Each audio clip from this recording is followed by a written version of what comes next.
Welcome to self-discoverywisdom.com, formerly known as Self-Discovery Media. On these podcasts, you're going to hear people who speak from the heart. They've taken the journey in life. Many things have happened to them, but they've changed it to happening for them. And in their strength, their courage, they've discovered their abilities and their wisdom, and they are now sharing it here with you. Do enjoy each show. We bring it to you with love and knowing that it's going to help you on your journey of life. Good morning, good afternoon, and good evening, everybody. Welcome back to another edition of An Author's Kiss right here on selfdiscoverywisdom.com. I'm your host, Sarah Troy, and my wonderful guest is Marilyn Horowitz. We're going to be talking about her new book, kind of a great title, Bad Girl Pie. What's this all about? It's a novel, but she's got a couple of other books that we're going to be mentioning through the word of the day and the book of Zev, which we'll bring about later on in the show. But right now, it's about this novel. What is it all about? And what inspired it? It is a novel, and it's set in New York City. Dorothy Sherlock, a prolific ghostwriter, shares her running commentary on the absurdity of human condition as she navigates her future. Until now, she's spent her life crafting other people's success stories and mourning a failed romance. After a near-fatal encounter with her abusive father and sudden death, Dorothy resolves to write her own book, blending her expertise in dieting and dessert. A whirlwind of trip to a tango festival in Mexico reunites her passion for love through a romantic list with tango dancing and firefighter. Hopefully, the happy Dorothy returns home, only to discover that her agent has stolen the manuscript and sold it to a new client, and her late father has cut her out of the will. Oh well, c'est la vie, must be Monday. As it is wont enough, Dorothy connects with her ex-boyfriend, and after a night of bliss, she finds out he's living in sin with his cleaning lady, and the triple whammy drives her to despair. Can Dorothy's sense of humor and talent save her to find her success? I love this already. This is just too much. We need a laugh like this. And my God, how often does something like this reflect, oh my God, are you telling my memoir? Getting a lot of that. People call me up and they go, "How do you know? How do you know that?" Because it kind of is a reflection that whatever we're going through and whatever it feels, God, this feels like it's mirroring my life, is that we've got to find a laugh in it, haven't we? Because otherwise we're only going to find despair. That's it. So how do we find a laugh in bad situations? That's the question. I can actually answer that question. Good. I've been a coach and I'm a professor. I've been a professor at NYU and I have my own trademark writing system, and I have taught thousands of people to write quickly and well. And the thing about humor, for anybody who is interested, is humor is not this is the sound, but humor is not jokes. It's the person's point of view, like my making the comment about the blueberry stuff in your teeth. Yes. That's a point of view. That's a sense of the absurd and playfulness and so on and so forth. And for writers, you can use this very powerfully one way or the other. But for regular people, what I use, because when you coach people to do something like writing, you're really a life coach. You have to get them to be in a state of mind and have the time and the resources and so forth. I make a little sign in my terrible handwriting, which always makes everybody giggle. And it's going to sound a little corny and new age, but what it says is, what can you appreciate now? And for some reason, it penetrates through all of the pity parties and the it's mostly self-condemnation that make people suffer. And when you go, what I can appreciate now, what I get to do it live, here's the punchline. The punchline is my lady bank teller at the bank, whose name is Jackie. You go in and you say to her, "So, how's it going?" She goes, "I woke up." So that's Full stop. and that's her sense of humor. So you Yeah. see how and I'm saying you can do this with yourself. You're asking me a serious question, I'm giving you a really serious answer. You start off with what you can appreciate. And then you think about one of those stories like, I didn't like my shoes until I saw a man who didn't have any feet. And just suddenly, I mean, it's not a pleasant thing, but suddenly you go, wow, I'm standing here really annoyed that I'm having a little trouble with the hot water. Am I crazy? Yes. I mean, Yes. Yes. Hmm. You self, because we're all naturally playful people. You just have to find a direct access. And I just, for some reason, that aphorism, that question goes Hmm. right in there, and you immediately realize the absurdity of most of your concerns. Hmm. And there's in my coaching business, there's something I always used to do to people is write down a column of everything that you think is wrong in your life, everything that is angst. Write down another column of all the things that you're grateful for, and then ask yourself, which one are you feeding? Nice. That's great technique. Because we don't realize, and a lot of this is kind of the societal pressure, always the chasing, chasing, chasing. We never seem to be, have gratitude for anything, and nothing ever seems to be enough because we're we are being programmed that way because then we consume more, we buy more, we spend more, everything is about we need more, more, more to be more. So, oh, okay, hold on 1 second. Sorry about that. You never know who's going to be knocking at your door, and you got to answer it, right? Got to answer it. So, it's the saying about the consumerism that's making us, everything is validated that and more get more, more, more we get. And we take for granted all those things that we're already gifted. Nature is an incredible gift. Just being alive is an incredible gift. Having abilities and being able to see and have compassion and share and love is all a wonderful gift. But we do feed the wrong side of the coin, so to speak. And I think having something that makes us pause, especially kind of in humor, um, kind of has us reflect on something that we're unaware that we're doing. Have you found that when people have either read the book or in your teachings that it's been like, oh, I had not seen it from that point of view before? It's part of my oeuvre, if you like, because Hmm. my nickname in middle school was Horowitz. Yes. And it was, and I took it as a compliment because I was, uh, at that point I was sarcastic. I was young, and then I found out later that sarcasm is not good for you or anyone else, so I stopped doing it. But I was always there with the mot juste, and it was sort of a trademark. Hmm. And I think I used it both as a welcoming thing, but I also used it as a weapon. Hmm. Hmm. So yes, I think that it's essential, and I've always felt that that's part of my job. Part teacher, part class clown, part. But Dorothy, my character in this book, has a very different sense of humor than mine. It was very interesting to kind of let her inhabit me, if you like. Hmm. Yeah, that's what most authors always say is that they may have an idea of what their character is and what their character is going to do and the other characters that are in there. But when, pen hits paper, so to speak, they take on a life of their own altogether. And, and if you allow and just go on the journey with them, it can be quite exciting, can't it? I think that again, this is part of what I have tried very, very much in my work and also my life, is to understand that I'm a tango dancer. That's my thing. That's Mm, what I do. And tango is a very unique dance because you are dancing in partnership, but you're not necessarily doing the same steps. It's a very mm, unique and improvisational dance.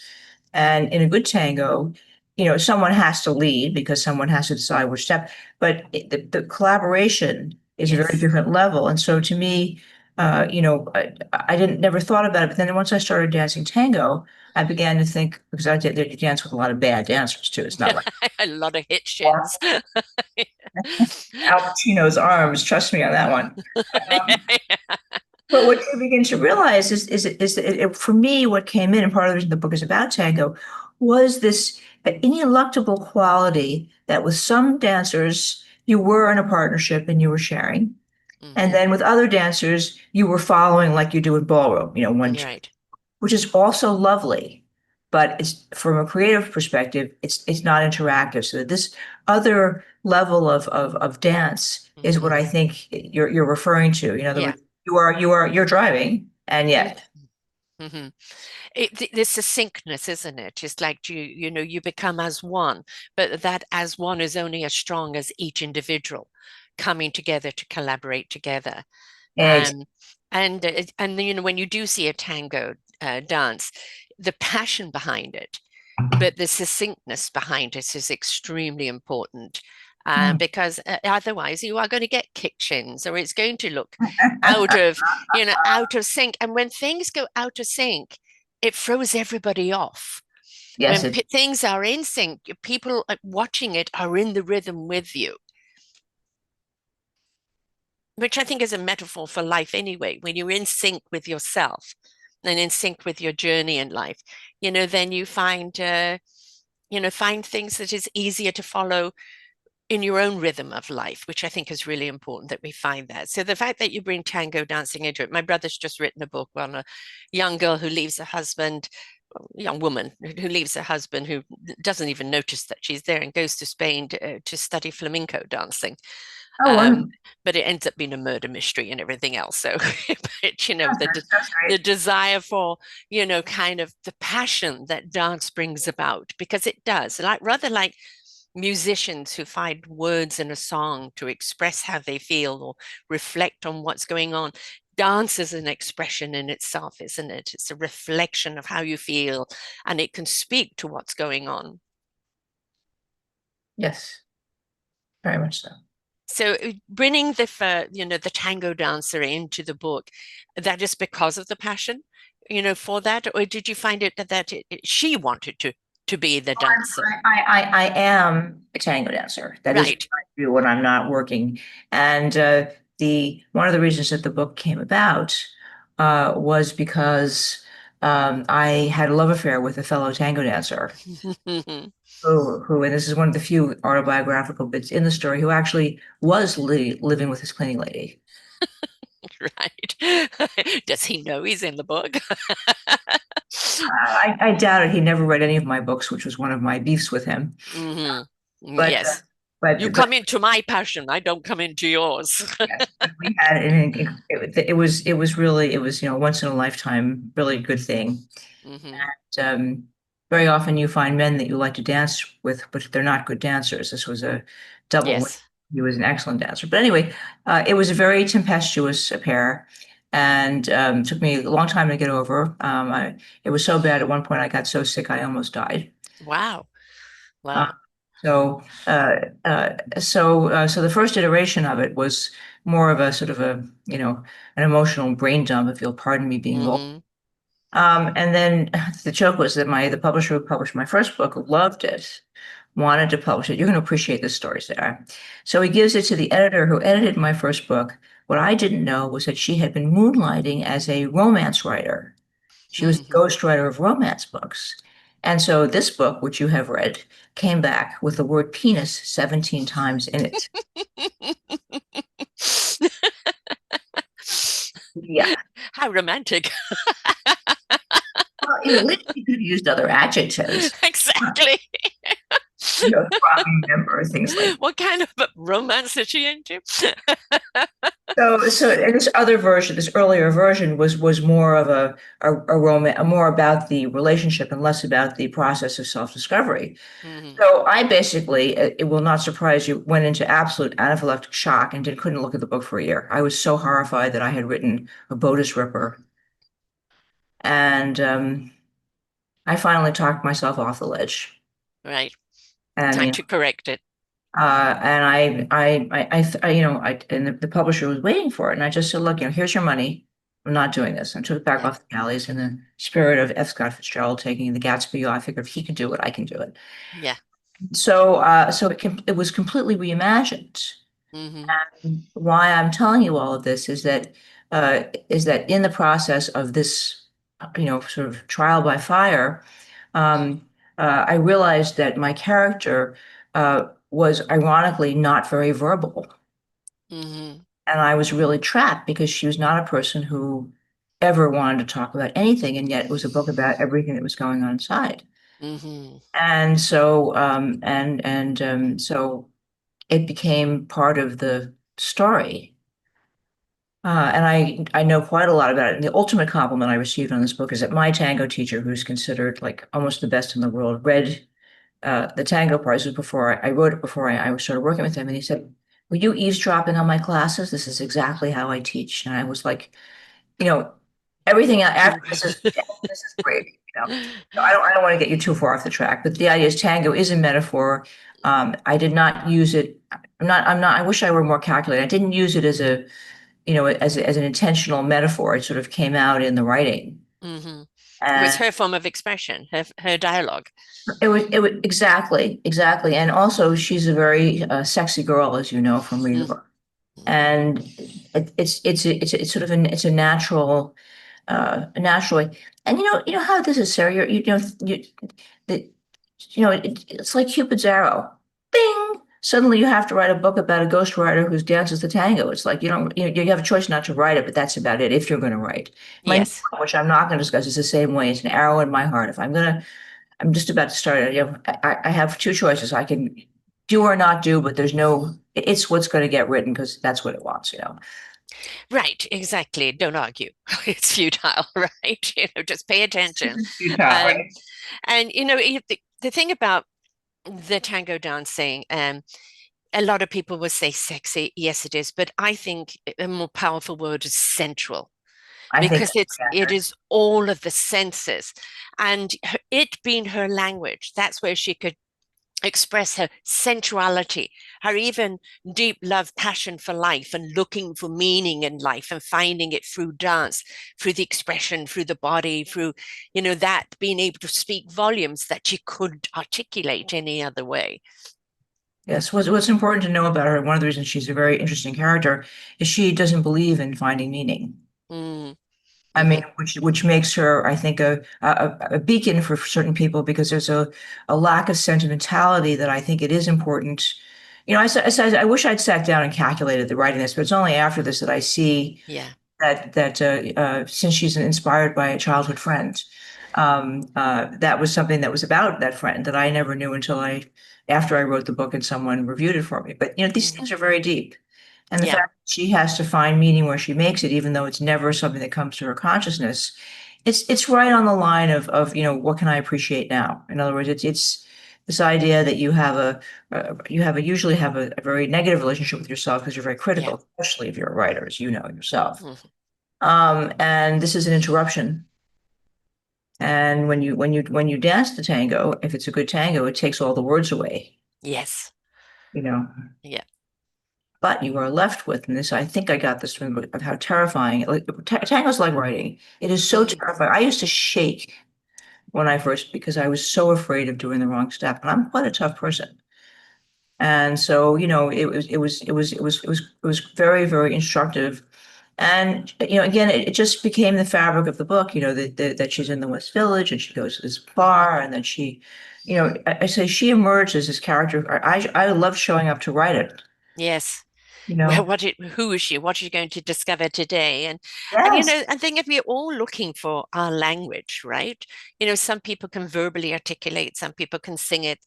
For her, it's dancing it. But this thing of like not really looking for meaning in life. Well, meaning is looking for you, and it's like that's the point of life. What's the meaning of life? Well, it is to live it centrally, it is to live it immersively, it is to live it in a form of service. It is about being passionate about life and being self-accountable and justification and all of that type of stuff. It's all about immersing yourself. You can't go through life meaningless because, and we're seeing that so much today with so many people, that they've kind of switched off to everything because to have a meaning is too painful, or to be seeking something is too painful. I'd rather just switch off and do nothing.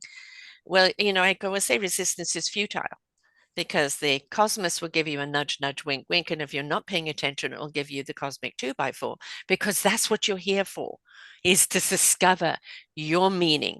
What's your meaningful purpose? How to immerse yourself, how to share your gift. What is your gift? And even in her case, if it's tango dancing that stimulates the viewer or the partner, then that is a gift in itself. That's her meaning. But we're all looking for it. I love the fact, with authors, and I haven't written anything fictional. It's all been contributing chapters on particular topics to do with my perspective. My brother is the professional author, so he's the fictional writer. And I kind of keep thinking about doing it but I'm a sprinter when it comes to writing, not the long marathon. And I know for a book, it's a marathon. Do you find Right. somewhere along the line that suddenly you get stuck in a cul-de-sac with your characters? Or, your main character is going one way, but what about these other characters? I don't know how to bring them in anymore. She seems to have gone further afield of them. You You know, know, I'll tell you something, Sarah. The story of my writing system was that I wrote a novel we finished it on a Saturday, and one of my male friends hit on me and he said, "Hey, baby, I know a Hollywood producer that would like to make a movie out of this book." It's about a serial killer and his sister and how violence is bred in the generations. And it was a it was a book. And he wasn't lying. I finished on Friday. I went to a party on Saturday. I sold it on Monday to the movies. wow, And that's a Hollywood story in itself. well, it was topical. Yeah, Silence of the Lambs had just made yeah, $100 million and whatever. yes. It was everybody was looking for the next one. So I was fortunate. And I then spent a year adapting it because it was a howdunit. I was interested in it as a howdunit, which is how it was bred, and Mm, it's all about the serial killer and his sister are very interesting characters. And it turns out that the FBI agents, the sister turns out to be his sister who was kidnapped when he was a child, who has always blamed himself for her, but done it in mm, a way that doesn't sound as obvious. Like you, right, yes. what you, I was good. I did a good job. You didn't. Hmm.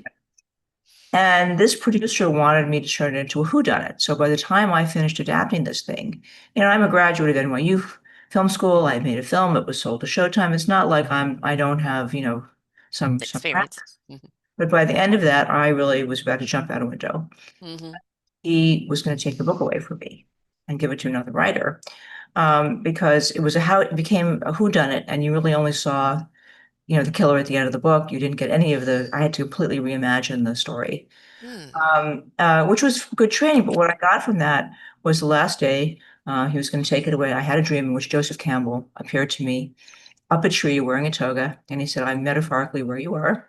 How can I help you?" And I was really in despair. And I said, Joe, the only thing I do worse than writing is read maps. So how about you give me a map so I can just, go jump off the cliff in peace? And he said, fine. So I woke up, it's in my book, and I wrote down these 12 circles, and I, went back to sleep. And when I woke up, I realized that I had been given a vastly simplified hero's journey. Instead of 17 steps, it was 12. And that it fit perfectly into a traditional Hollywood narrative film. And so Hmm. I was able to take this dream and recraft the script in such a way that it was accepted and I got paid. It was a miracle. Right. It was Yes. a miracle. But that's, paying attention to dreams. Somebody else this week, she was an engineer, and she had this dream about writing this book, and she saw it in three scenes. And when she woke up, the scenes were so absolutely clear, and then it just came into how to put these scenes together. And that's the thing, dreams are so very important. We really do need to pay attention to them, and very often we dismiss them because we're looking for that validation from somebody else out there in our face rather than the beautiful consciousness that is constantly downloading to us. And when we pay attention to that, oh, why can't I find this answer? The answer's tapping you on the shoulder. You had it in a dream, or it's a feeling that comes across, or it's an image that jumps in front of you. Pay attention because the answer is always there if you're willing to pay attention. Amen. That's fantastically profound. So you paid attention, you got paid. So the experience, although horrific on the way there, obviously became one of triumph. Um, Not just, obviously the success of the show, but the triumph over them about to take it away and you triumphing of finishing it yourself. It was your story after all. And I hate the fact that, well, no, you're not doing it the way I want it. So I'm going to take your creative process and give it to someone else, which I think is daylight robbery in itself, right? Instead of maybe having somebody be a muse for you, just snatch it. So you kind of beat them at that game. So did it open the door for other opportunities, or was it a jaded experience for you? Oh, I don't believe in jaded unless it's Mm, useful. If I can make money off it, great. Otherwise, I'm not interested. What right. what happened was that the way the universe works is that in order to do this, I had studied so much about the brain. I had ADHD as a kid. I stuttered. I was a late reader and very troubled. And so when I began to write, which was in first grade, I was a terrible writer. And it took me many years to get to a point where it was good enough for me to write that novel. But I had studied the brain because I figured out that the problem was not me. The problem was that the educational system and I did not get along. And I felt that I have to read that book. And my whole thing is that we're constantly being blamed. Yes. My revolutionary stance is it's not your fault. Everything you have ever done is to survive and feel better. That is my And big conform. no, Conform. not really. No, the conforming is a symptom of having to survive. We don't. Right. I think you have to understand there's a distinction that I make. May not agree with yours, which is we don't have to. We have a biological. We are spiritual beings in a body. Absolutely. Yeah. The body rules. The body's Yes. job is to keep us alive. Hmm. So it doesn't register conform. It registers not getting kicked out of the cave into the winter. Hmm. Hmm. And it is so unfair that we have been beating this part up for a million years. Yeah. And there's no id. The id is the result of neglecting your inner child. And then, like Yeah. any other child who's neglected, they're going to turn into a monster. What do you expect? Exactly. You know, Exactly. so Freud has his moments, but he missed that completely. So my Hmm. subterranean work for 25 years is to find a way to get people to stop abusing themselves in this Yeah. and just push the blame back. No, you know, Yeah. Mom, no one taught you, but you didn't worry about it. Grandma, no one taught you, but you didn't worry about it and you passed it down. So, and I'm sorry, I'll get right off the soapbox, but No, basically no, no, no, no. Please that, stay on it. It's one that, of my favorite subjects. this is how I survived. I got Mm. it Hmm. and I just went, F this. Yes. And so I win. I always win. And I delivered the manuscript. I got my check. And then the way things work, I had previously submitted a screenplay to a contest, and I won the contest, which was a consultation with a very famous script consultant. And they destroyed my script, but I edited their book. Ah, interesting. The script should have been destroyed. It wasn't very good, but I mean, it was one of those experiences. And then when she got pregnant, she called me up and she said, "I'd like you to take over my master class at the School of Visual Arts. It's an art school, and you will be teaching animators how to tell stories." And I thought, what fun! Hmm. What fun! And so that's really what started me. And somehow, again, the universe provides. Somehow, by the end of that year, people had figured out that I could help them. And I'd Hmm. gone from just being a lowly instructor to having a full, private practice as a coach. I don't know how other people figured out that I could do it, but all of this, the having to deal with my own, unique brain and finding out that we are hardwired for stories. That was the big insight. Yes. Yes. That was that biological mechanism. We live by patterns, which are stories. Hmm. And I Hmm. found a way to capture that so that this book, another book that I wrote called How to Write a Screenplay in 10 Weeks, is graphically designed to turn you into the expert you already are, just moving you into a different medium. Because we dream 3 times a night. We're all experts in storytelling. Yeah. Yeah. So that's so the answer to your question was yes, it really started me on this other path. Um, You paid attention and you allowed, right? I have ADD too, and I have dyslexia, which was only discovered later in life. And it oh, was always, just basically, I didn't finish school. I was a very sickly child too, so I didn't finish school. So yeah, so basically, it was you'll never amount to anything because I didn't have the grades, right? And so, but it's like, but I've got the intuitive knowledge. I know what I need to know when I need to know it, and I don't know how how I know it. I just know it, and I trust it, I right? And then, envy and your so I mean, I lost that for a while.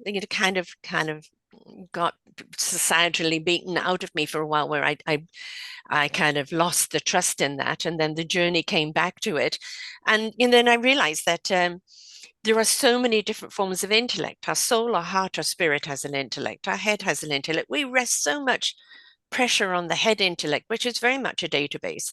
And I think when you trust the other wisdom, as I like to call it, and you feel the knowledge, then you think what it is that you need to know and how to apply it when you need to know it.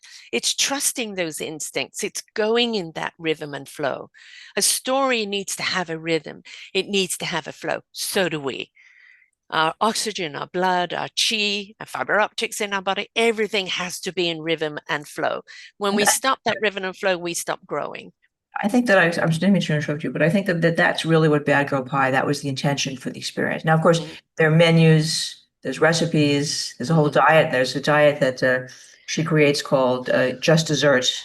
And uh, she suggests that you have dessert first, and she has it's a very interesting Oh, I concept. like that idea. There's a lot of, in my practice, I've helped many people lose weight by a similar version of that. So I thought that she needed something to write a book about. So I figured that would be interesting. Yes. And but you've hit it exactly, and I think maybe that's why this is intended to be an experiential story in which the character, in her own resistant way, is Mm-hmm. following the roadsides, and that you Yeah. have the reader has an experience of that where, on a completely unconscious level, it starts to look around and notice things Mm-hmm. in their own environment because Dorothy is able to be so uh, clear. She puts the connection together, Yeah. and her sense of humor is what saves her. That's what saves her, you know. And again, I think again, a sense of humor is what we all need to have, because there are just some things in life that you just simply have to laugh at. Otherwise, you'll cry. So laugh instead. It's a form of release. It's a form of dealing with it. It's a form of not sweating the small stuff. It's also a form of kind of resetting, having a good laugh and go, okay, now what do I do about it? Yeah, Rather than getting really upset and crying about it. So I think humor is very, very important to how we look at things. And very often we do get so worked up over something that is small, the mole into the mountain. It's if we feed that, all of a sudden it grows out of proportion, and then you go, but what's the root cause? And you've forgotten. You have yeah. no idea. It's just the mountain now. Yeah, I So, have to interject something here because I like what you said, but there's a certain level of cruelty in it, which you're probably not aware of. mhm. And my own experience is that I'm going to gently disagree with you and say no. It's much better to allow yourself to get as fully upset as you want to be about it, but give yourself a time limit Yes, and yes, invest in it because they've done many studies and we're all like children. You know how children are screaming, yes. and then you come Mhm. up and you go, "Would you like an ice cream?" Instant. Yeah, And if we interrupt yeah. our process, I mean, we may as well be a bad teacher or something. The body, again, the biological, it needs to have its own internal rhythm, which can be very inconvenient. Yes. So I'm going to just say next time you tell someone to snap out of it, maybe think Oh about, no, I don't believe in snapping out of it. good. Absolutely not, because I suffer from depression. Don't tell me to snap out of it, because if I could, but Exactly. it is about that. There are just some times it's just like something else has gone wrong, and something else has gone wrong. And you're suddenly in the rabbit hole. That's what I Right. And sometimes you just have to pause and just kind of laugh at of what's going on. But I'm very much about spend your emotion.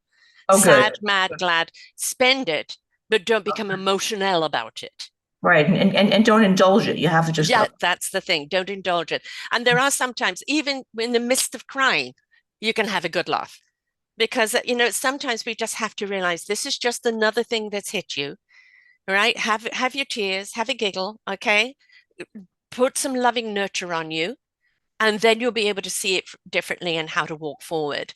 But we got to go through the emotions. I think where we get caught up is we get caught up in the emotions, and the emotions become the everything. And then we kind of lose ourselves in that emotion, and then we even forget what caused it in the first place. So, yeah, we need to have the emotion to spend it, because if we don't, it's going to eat us up inside.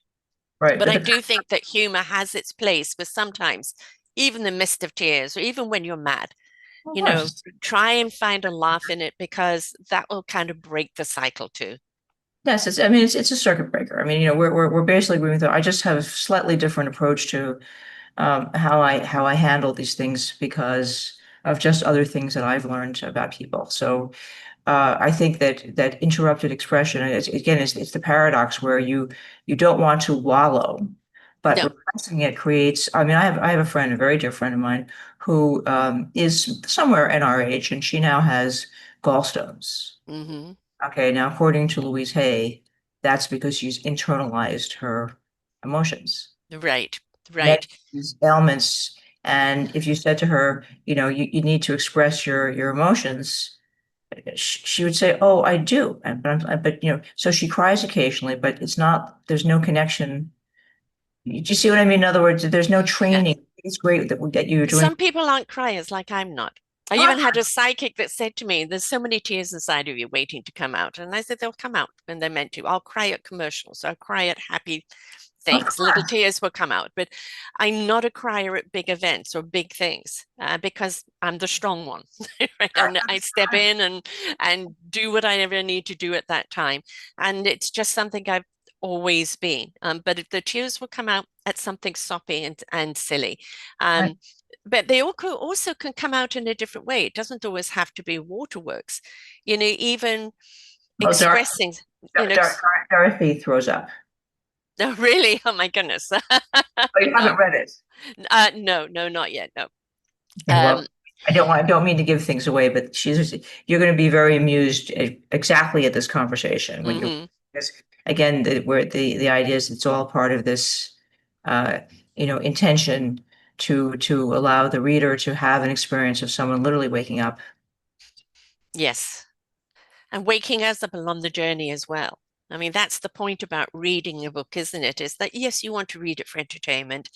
You want to read a bit, because I always say one of the greatest gifts you can give yourself is time and space, right? Just go and be. And sometimes I simply do nothing, but sometimes curled up with a good book, right? And switch off to the rest of the world.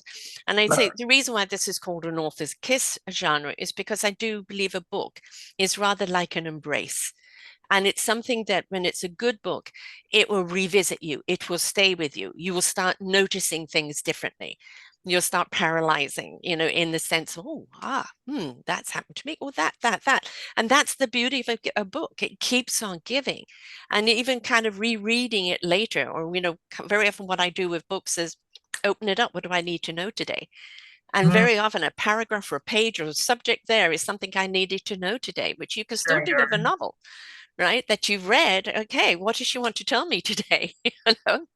So, Another another one of my books that came out recently is 3 years of my having a conversation with a world famous clairvoyant that you've never heard of, who's worked with mhm. people. And it really is, me transcribing the messages that I received directly from him. But I didn't get it until after I'm making your point for you, until I wrote the book, and now I use it as a divination the way you do. In other words, Yeah, it didn't go this way. It came out, yeah. and so yeah, I appreciate now. It was an igniter. Yes, and apparently, the guy who wrote it, who I'm friendly with, who lives in Australia, has given it to people at a moment when, there's been a moment of crisis, and somehow it's helped them prevent really bad stuff. So, Yes. I think all this stuff. I think whatever you're doing, Sarah. How did you start doing the podcast? Hmm. I had invested in a quantum electric motor that then got stolen, and I ended up homeless and bankrupt. Oh my God. And I could have gone back to my business, but I was really in a flux. I do have an illness, so the side panel of it is depression, and but I have to be proactive when I'm like that. So I wrote an article. Somebody read that article, looked at my site and what I do, and she said, "Oh, I'd love you to join my podcast network." And I said, "What's a podcast?" This is back 2012. There were not very many around, and Oh, so I didn't even have the money to join it. Somebody paid for my first month. I don't know. She eventually did not charge me because of the people I was interviewing. And I wanted to go further with her and branch off, and she went with someone else. So I started my own. So just over 12 years ago, I started my own network, bought on hosts, which I dropped by the wayside during COVID. And now I've branched out into books. Last year was our Forgotten Children book. Now I'm gathering authors, senior our forgotten senior authors to share about their triumphs, their challenges, and their warning to the youth about becoming a senior. So it's just something that's evolved into that. But I get to speak to people like you who are making a difference in the world. And for all the crap that we see out there that's bombarded and thrown in our face all the time, that makes us feel, why do we even worth living? The world is going to hell. And we realize, oh, yeah, but we're the heaven. We're the peace, we're the love, we're the answer, each one of us. And that when we ignite our heart and soul and spirit and meaningful purpose, we become the love, we become the peace, we become that beacon of light for others. Because every single one of us is given a gift. And it's about, what is that gift? How do we use it, and whom is it for? And I have the honor of sharing those beautiful gifts with people on my platform. What a story. So that's it. And I love doing it every day. So, and that's the thing is, we all have something, I draw the analogy that we're all in a journey seeking our instrument, and we can play it as a soloist and play it very well. But when we join an orchestra, each in our own strength, and agree to play harmoniously together, we are transcendent. And I think that's the thing about, people having a book club. I say have a podcast club. Listen to a podcast, take notes, share those notes afterwards, and all those wonderful different perspectives just expands the story even more, as it does with a book. It's like, don't just read the book and keep it to yourself. Share what it meant to you, share what you discovered about it. Have other people read it, and then, like, oh, I felt this, I felt that. Oh, that happened to me. Did that? Let it expand the story. Let it become part of your story, because that's what a book is about. It's something that ignites something inside of you that allows you to start exploring your own story even more. Yeah, I'm sorry you didn't get a chance to have a look at it because it's so in line with your uh, perspective. I will get there. I will get there. I do get a lot of books that I I, have to I read. can see behind you if you've read half of them. Yes, yes, yes. And also in 2 weeks, I have a grandson number three coming. Oh, And congratulations. I only work 3 days a week now because I look after grandchildren the other days. And so Right. my life is quite full, but I still love what I do. And having grandchildren too, you look at life through them, and it's actually a re-invitation for your own inner child to come back out and play and see life differently and kind of lighten you up, which, children are a wonderful gift. So I think sometimes when people are having difficulty being an adult, go and be around kids and just feel, this the beautiful exuberance of being in the moment, and learn, let that trigger something within yourself and find your own space and time, which is really important. Let's talk about the other two books that you've got here as well. The Word of the Day and the book of Zev. Yeah, well, the Book of Zev was a novel that I wrote. Um, both my parents died within a month of each other, Oh, that's sad. and my brother and I were sharing duties. They lived on different coasts. They were divorced. They died literally a month apart. They were both very, very ill, and I wrote that book really mostly to keep myself sane. Mm-hmm. One of my favorite Hitchcock movies is a movie called Notorious, where Ingrid Bergman is forced to cohabitate with Claude Rains, who's an evil uh, world leader who was about to do something awful. And somehow, my book, which was about when I came back from Washington from one of the conferences I attended, it was in the cafe car. And as I was working, this very tall man in a hat and a beard sat down, and he sat down, he sat down, he sat down. He's about 6'4". And then he produced a gigantic pastry that was about this big. And I said, wow, that's an amazingly large pastry. And he said, oh, I could eat a horse if it was kosher. And it turned out that he was on a vision quest. He was a Hasidic Jew who was disenfranchised, had broken off a marriage, and was being sent across the country to the different communities to see if he could find a place for himself. Mm-hmm. And we had this fascinating conversation, and the crux of it was not that he was an atheist, which is what you would Mm-hmm. assume.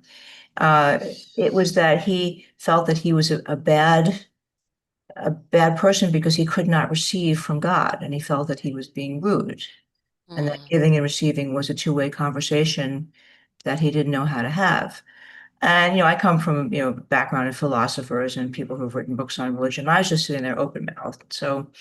somehow a year later, this book about this Hasidic Jew who uh, is walking to work. He's a engineer at the patent office, and this falling beam misses him by an inch, and he decides that everything is random. And so, if that's the case, then life has no meaning.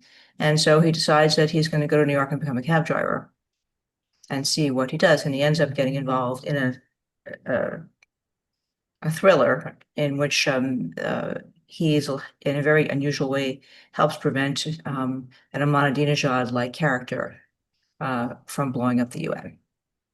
Mm-hmm. And Say, kind of a theme here, like they don't feel that there is any meaning to life, only to discover the meaning of their life. yes, well, I mean, most people, I think a lot of reason why people like movies is because you Hmm. see a Hitchcock movie, well, in the ancient days, Yes, and yes.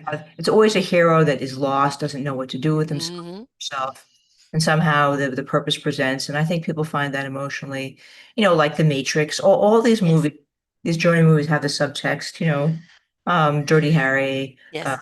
Witness. I mean, I'm thinking of old things, but I'm saying Hmm. basically that it's a profoundly understood genre. Anyway, the book was snapped up by a publisher and did the whole thing. And because at that time, there was stuff going on with Iran, I was on a Hmm. lot of different programs talking about it because I paint the evil Iranian as a lover, Hmm.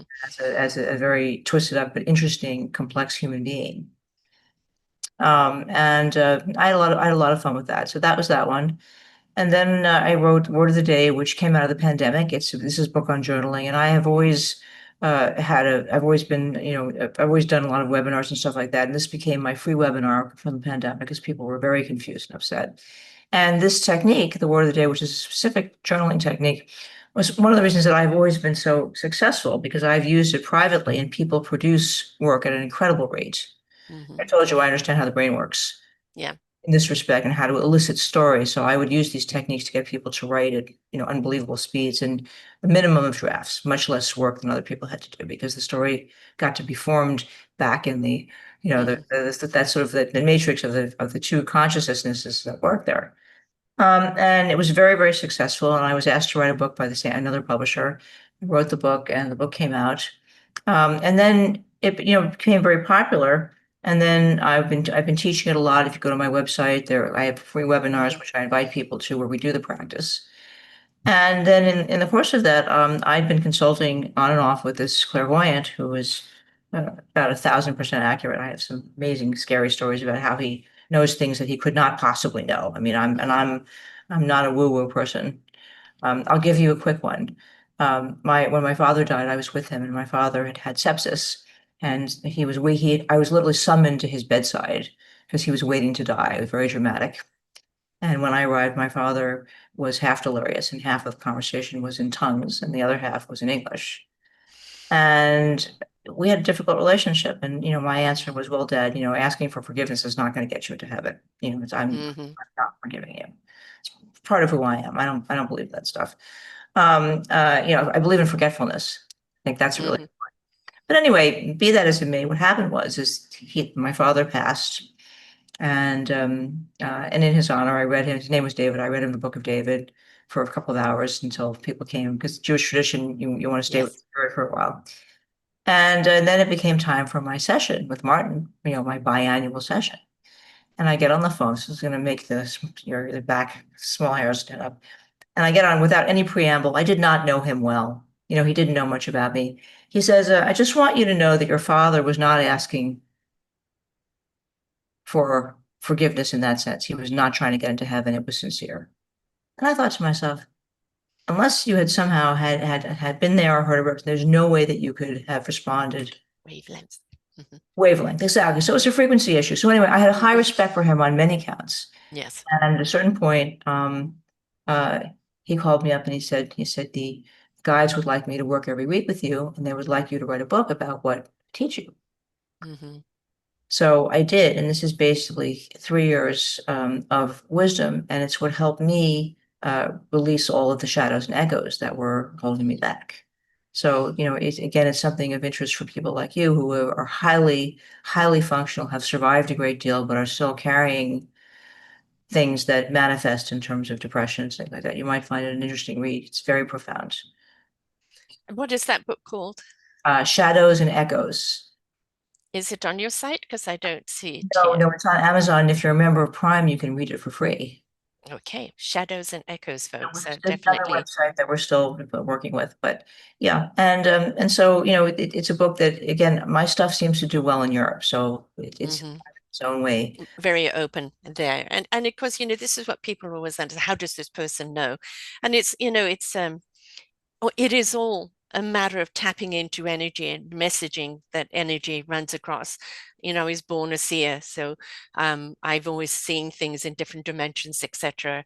I kind of taken a little backseat to it now, and pours more in a different way now, in a different format. But once a seer, always a seer. Um, for me, I see what I feel. So I have to feel the energy and then I can transcribe what I see from it. And, when somebody is in tuned with someone that especially has passed over, their energy is actually really high as they're leaving their body and they're moving forward. And so you can't choose who you are going to get a message from that's passing over. They kind of choose you. It's just kind of an energetic crossover, and and it's very, very clear the messaging at that time. And I used to get an awful lot of those back in the day, but as I said, it's gone in a different direction now. But that's the thing, I think, for all of us to actually think that, oh, it's woo-woo, it's woke, it's this, that. No, it's instinctual energy. It just means tapping in. It just means you're on that wavelength, where you meet somebody and it's like, I was thinking about you, or you're phoning somebody, I was thinking about you, or you say something at the same time. It's just you're on the same wavelength, you're in the same energy pattern. And if we all opened up more to that, instead of, the ego getting in the way, we would actually communicate with each other on a lot deeper level. So I'm Yeah, glad you've written that book, because that's very, very important that people actually understand what this is about. And, everything about your theme is all about self-discovery. It's all about our meaningful purpose in discovery. What is our meaning? What are we here for? How random is it? Or how we're putting ourselves on that right energetic field of that wonderment will lead us to what we're here to do. That discovery of our path, however, we like to pass it off as random. No, it's all deliberate. It's all kind of a beautiful blueprint that's been designed for us to walk. How we walk it and what we do with it is free will. But that blueprint was already given. I have mixed feelings about that. I understand exactly what you're saying. Yeah, I think it's interesting. But anyway, this particular book, Shadows and Echoes, as I say, for people who are on Prime, it's free and it's listed. I think it's about $14 or $15 on Amazon. It is really. I mean, you can use it as a doorstop. It's good for crushing bugs. I mean, it's a big book. But if you, I mean, I use it. It's on my desk, and I use it as if I were not the author of it. And Hmm. whenever I open it randomly when I need an answer, as do you. Yes. Yeah, I mean, And I love the idea that you understand that everybody is to a certain extent psychic. It's just a question of how much you want to receive the material. yes, yes. And how much we allow our heart, soul, and spirit to have a voice and not just our head or our ego or our fear. You're And perpetrating. So yeah, necessary. because that is all it is here to direct our head, into understanding what it is we're here to do. And if we pay attention to that, everything just becomes an awful lot clearer. And that's, when you start seeing the signs, when you are willing to surrender, to open up and allow, things to be presented, all of a sudden where you were like walking before with blinkers on, everything opens up and you start seeing signs everywhere. Everything just starts matrixing together and connecting and revealing. And it's like, how come I didn't see this before? Because you were not opened up enough to receive it. Now you're opening up and receiving it. It will all start making sense as you walk it. Yeah. I have kind of the opposite view. My attitude is, can't you do a better job? It does when we're ready. when we're No, ready to receive. we're going to disagree on this. I think that you are taking too much responsibility, and be careful not to give it to other people. It's not our fault. Do you understand? It's not our fault. If we don't get the message from the guides, it's the guides' fault. Okay. Um, I do believe that sometimes the messages are there. We have to have an open child, that free will to receive it. I really am going to tell you something, and you need to be a little more compassionate. If people could, they would. So part of our work, your and mine, is to give them a style in which they can receive the message. Hmm. Okay. And Hence that, the reason for 19 different genres and so many different people I interview. Each one of them have a style that will speak to somebody where they're at yes, their particular time. saying you as the locus point, because you're a very powerful woman. I want you to consider this when we get off the thing. This is much bigger than the conversation we're having about my book. Mm, Okay, that you are still involved with allowing blame to be placed on people. And it is not true. It doesn't mean people don't do bad things that they should be blamed for. But in this particular arena, okay, the biological imperative wants to read those messages. mhm. If it can't, it's not the person's fault. It's not their monkey mind. It's because of experiences that don't allow them to see the pattern. Hmm. And the way to perpetrate that better is not to get involved at all with that game. Step outside of it and say, look, it's not your fault. It's not your fault that you had these things. It's not your fault that 20 years of Right. what we need to do is you put so beautifully, we need to just find a channel that it can come in for you. Yes. So I hope you don't mind that I'm saying that with such No, force. I call it the sunny side of the street. That's Uh, wonderful. and we've got, people that are living in their own darkness, right? And they want to come out of it and they don't know how. And we have the street, the sun is blasting on. On the other side, we have the people that have the skills and the tools to help them. Yes. It's not doing it for them, it's giving them the skills and tools they need in order to walk that path. But they have to come out onto that road in order for you to help them. You can't go into the darkness to help them, but you can show them where the light is. And when they're willing to step onto that road and they're ready to receive, now you can be there. And along that journey of life, there'll be many people that will help them in that discovery. But I do believe in the free will of when the darkness is so much and you can see the light. That is part of our spiritual journey to walk into that light, Yes. ready to receive. And that onus, I do believe, is on us. But we, many people don't see the light, so we've got to shine it bright. And that's the reason why I do these shows, shining Okay. it bright with people. Well, you're doing wonderful, but consider this, okay? Why do people repeat abusive relationships? It's because they Patterns, yes. it's because they've never seen one that isn't. So if someone's Right, never seen, listen to me, if someone has not seen the light, people like us have a much bigger job. to shine bright. And it's not to blame them No, for not seeing light, because you don't know light if you've never seen it. So the big exactly. job for us is to give them the idea that they would like to see it. Exactly. Hence Good. the reason for doing this. Like the amount of people I've interviewed that have discovered their courage, their strength, their abilities, and they've come from some of the darkest places any human being should be. And Wonderful. like who they are today and the beacon of light they are today, they are that light to people. I understand your darkness. I understand your fear, but there is a better way. And this is how I did it. And this is who I am today because of it. So Wonderful. that is the invitation. Inspiration begets invitation. And again, all we can do is no, there is no shame or blame of where they're at. They're where they're at through circumstances or patterns of programming of life. But when we can show them a better way, when we can show them the brighter light for them to walk to, Yeah, but it's the invitation. making the assumption that they're going to recognize the brighter light. This is what I'm trying to say to you. That's not even half the time the case. That's the real challenge for people like us. They So do don't. you suggest we go in and pull them out? No, not at all. I'm saying that what I suggest is that you allow what I just said to just become part of how you think about things, and your facilitation will go up a level. Remember, I've Mm, done this for thousands of people. The idea is you're perfect, you're fantastic. no, definitely not. There's no, you are an amazing person. But this thing that this is my name. This is what I do. I find the one tiny thing is why it's not working as well as it might. Mm-hmm. And all I'm suggesting is that if people don't know what light is, showing them, leading it, making it bright is not going to help. And sometimes our work is to deal with that much deeper situation where they don't even understand the conversation. And Right. and I think intuitively you address that, but I'm just bringing it to consciousness because I think it's so important because so many of the young people with all the, social media and stuff, they don't know how to think. They've never been shown No.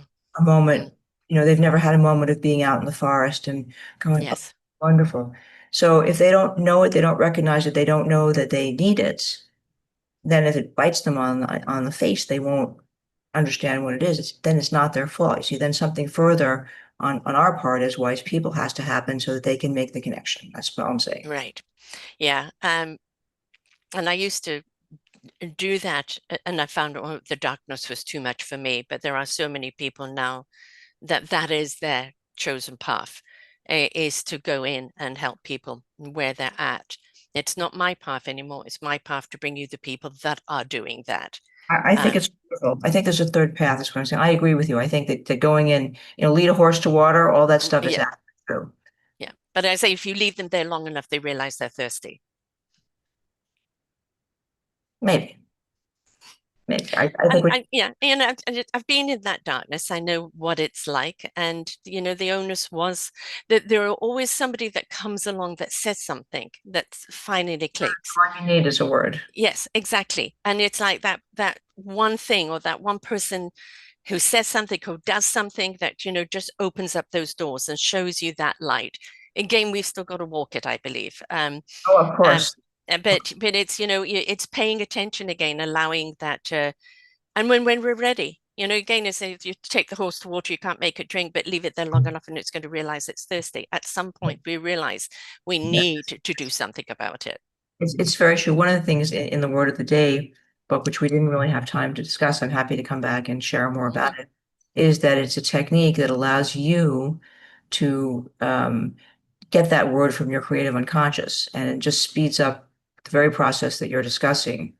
Hmm. So we were able to give this technique in a lot of the shelters in New York, where you had, immigrants who had come to New York and were living in these terrible conditions with no vocational training, just in despair. Yes, And as a result, trauma. workshop, out of 200 people, 139 of them were able to get jobs and move out of the shelters. And it really was exactly what you're talking about. You had to let them figure out that they were thirsty. Yes, yeah, and that not only that they were thirsty, but also where else is the water, right? How to follow the water, yes. um, and yeah, that is that's the reason why I do these shows. That somebody is going to be inspired by a story they've heard, and Uh, like this is the person I'm hearing that I need at this moment. But with them following through and contacting that person is again that onus on them. So, yes, so I should but probably tell you how to contact me. mhm. So, You need that information or you have it? nope, I want people to know your where they can get hold of you. Of course, they can buy your book on Amazon, all of your books. Yes. Um, and so please give them your website and you've got a Facebook, Instagram, LinkedIn, YouTube, and tweets. So could you please give all your contact information there? It's all there. I'm on all of those and TikTok as well. My website is marilynhorowitz.com. And I give a free webinar every 2 weeks in which we do the practice. And I recommend it. It's very fun. And I Hmm. just want to say that I feel inspired by knowing that there's someone not you out there at this level of interaction doing the work that you're doing. Thank you Right for back at you. Thank this. you. I'm going to spell your name for people who are listening. Marilyn Horowitz. It's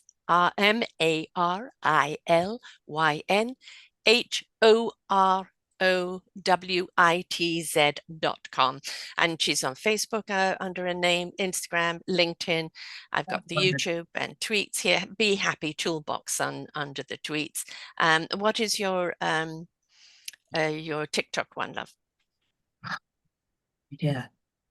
It might be cutthecrap.com or I like that. if you put my name in, you'll find it. I'm so sorry. I don't do a lot of social media, so next time I'll be more prepared with that information. That's okay. That's okay. I can always look it up as well. Um, and if this has been very, very insightful, not just, about the books, everything, the theme of, the self-discovery of paying attention, of finding meaning in life. And really that's kind of what we're all looking for, isn't it? Finding a meaning in life. What are we here for? Whom, Who are we? Who are we here to serve and how? And I think that when we step into that, then we truly do understand who we are and what we're really here to do and how impactful we really can be. Because when we, water the troughs for other people to drink from, everybody benefits, right? And so I think we all want a meaningful purpose because it gives us a reason for being. And I think that's really important. But you're going to be the better person by willingly going through your own journey, your own self-discovery, and embracing your own flawsomeness, which is taking all your shattered pieces and putting it back together with self-love, and then letting that love cup run over, because the more love you give, the more you generate. Absolutely. That's part of what Shadows and Echoes is really kind of a how-to, right? I mean, Jesus said, be as a child, but he didn't say how. And so Yeah. Shadows and Echoes is a book that has a applied spirituality to it that you might find of interest. Mm-hmm. Definitely. I will be downloading that.